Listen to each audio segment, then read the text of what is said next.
प्रधानमंत्री नरेंद्र मोदी कल राम मंदिर का भूमि पूजन करेंगे। बीजेपी राज में आज भले ही राम मंदिर बनने का सपना साकार हो रहा हो, लेकिन अयोध्या के विवादित स्थल पर मूर्ति रखने, बाबरी का ताला खुलवाने से लेकर राम मंदिर का शिलान्यास तक और मस्जिद का विध्वंस तक कांग्रेस के सत्ता में रहते हुए था। ऐसे में कांग्रेस और बीजेपी के राम मंदिर को लेकर क्रेडिट वॉर छिड़ी हुई है।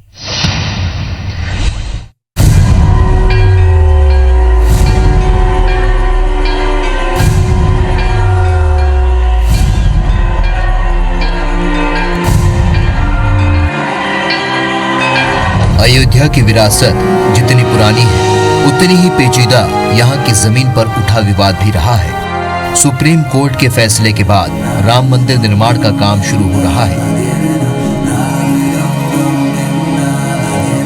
बीजेपी राज में आज भले ही राम मंदिर बनने का सपना साकार हो रहा हो, लेकिन अयोध्या के विवादित स्थल पर मूर्ति रखने, बाबरी का ताला खुलवाने से लेकर राम मंदिर का शिलान्यास और मस्जिद का विध्वंस तक कांग्रेस के सत्ता में रहते हुए हुआ था।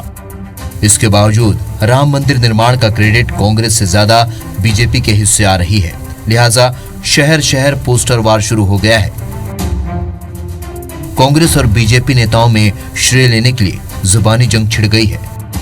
जिस प्रकार से नेहरू गांधी परिवार की मंशा थी कि राम जन्मभूमि में राम भगवान की स्थापना हो, और इसको लेकर छत्तीसगढ़ में दिवाली और दशहरा के समान हर्षोल्लास के साथ इस तारीख को मनाया जा रहा है। जो लोग ये कहते थे कि इनके राम अलग हैं, हमारे राम अलग हैं, वो लोग आज पोस्टर लगाकर श्रेय लेने की होड़ में लगे हैं।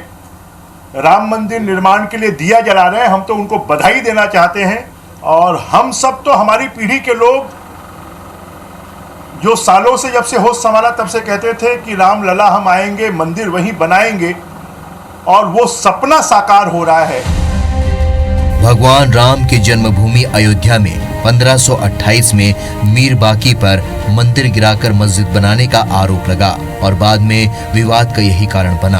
1885 में राम मंदिर के निर्माण की मांग उठी और ये मांग करने वाले थे महंत रघुवर दास। 1947 में देश आजाद हुआ और 1948 में महात्मा गांधी की हत्या कर दी गई। इसी के बाद समाजवादियों ने कांग्रेस से अलग होकर अपनी पार्टी बनाई और आचार्य नरेंद्र देव समेत सभी विधायकों ने विधानसभा से त्याग पत्र दे दिया। उत्तर प्रदेश के तत्कालीन मुख्यमंत्री गोविंद वल्लभ पंत ने 1948 में हुए उपचुनाव में फैजाबाद से आचार्य नरेंद्र देव के खिलाफ एक बड़े हिंदू संत बाबा राघव दास को उम्मीदवार बनाया। गोविंद वल्लभ पंत ने अपने भाषणों में बार बार कहा था कि आचार्य नरेंद्र देव भगवान राम को नहीं मानते हैं, वे नास्तिक हैं। मर्यादा पुरुषोत्तम भगवान राम की नगरी अयोध्या ऐसे व्यक्ति को कैसे स्वीकार कर पाएगी। इसका नतीजा रहा कि नरेंद्र देव चुनाव हार गए। बाबा राघव दास की जीत से राम मंदिर समर्थकों के हौसले बुलंद हुए और उन्होंने जुलाई 1949 में उत्तर प्रदेश सरकार को पत्र लिखकर फिर से मंदिर निर्माण की अनुमति मांगी। इसके बाद विवाद बढ़ने लगा तो पुलिस तैनात कर दी गई। तब कांग्रेस का केंद्र से लेकर राज्य तक में राज था।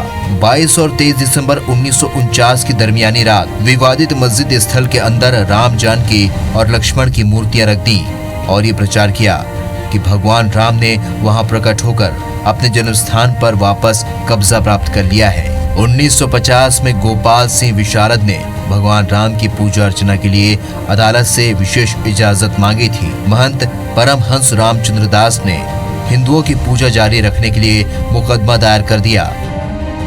80 के दशक में आस्था और मंदिर के आसपास की राजनीति मुख्य केंद्र में आ गई। कांग्रेस में राजीव गांधी का दौर आ चुका था और विश्व हिंदू परिषद राम मंदिर मुद्दे को लेकर माहौल बनाने में जुटी थी।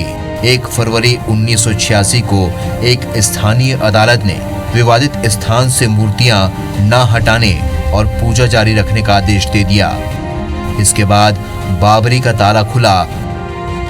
इसके बाद विश्व हिंदू परिषद ही नहीं, बीजेपी ने भी राम मंदिर को अपने एजेंडे में शामिल कर लिया। तत्कालीन प्रधानमंत्री राजीव गांधी ने बीजेपी को मात देने के लिए राम मंदिर के शिलान्यास की अनुमति दे दी। नारायण दत्त तिवारी उस समय यूपी के मुख्यमंत्री थे। नवंबर 1989 को विश्व हिंदू परिषद सहित तमाम साधु संतों ने राम मंदिर का शिलान्यास किया। 1989 के लोकसभा चुनाव प्रचार अभियान की शुरुआत राजीव गांधी ने अयोध्या से की। इसके बाद राम मंदिर के समर्थन में भीड़ जुटाने के लिए बीजेपी ने अपना अभियान शुरू कर दिया। 25 सितंबर 1990 को बीजेपी के वरिष्ठ नेता लालकृष्ण आडवाणी ने अपनी रथ यात्रा की शुरुआत की थी। इसी यात्रा के 2 साल बाद 6 दिसंबर 1992 को कार सेवकों ने अयोध्या में बाबरी विध्वंस किया और विवादित ढांचे को गिरा दिया। ये वो समय था जब केंद्र में नरसिम्हा राव के नेतृत्व वाली कांग्रेस की सरकार थी और सूबे में कल्याण सिंह के नेतृत्व में बीजेपी की सरकार। तब से कांग्रेस यूपी में आज तक वापसी नहीं कर सकी है। अब जब राम मंदिर आकार लेने जा रहा है तो राजनीतिक वजूद को बचाए रखने के लिए अवसरवादिता अपने चरम पर है। Bureau report IBC 24।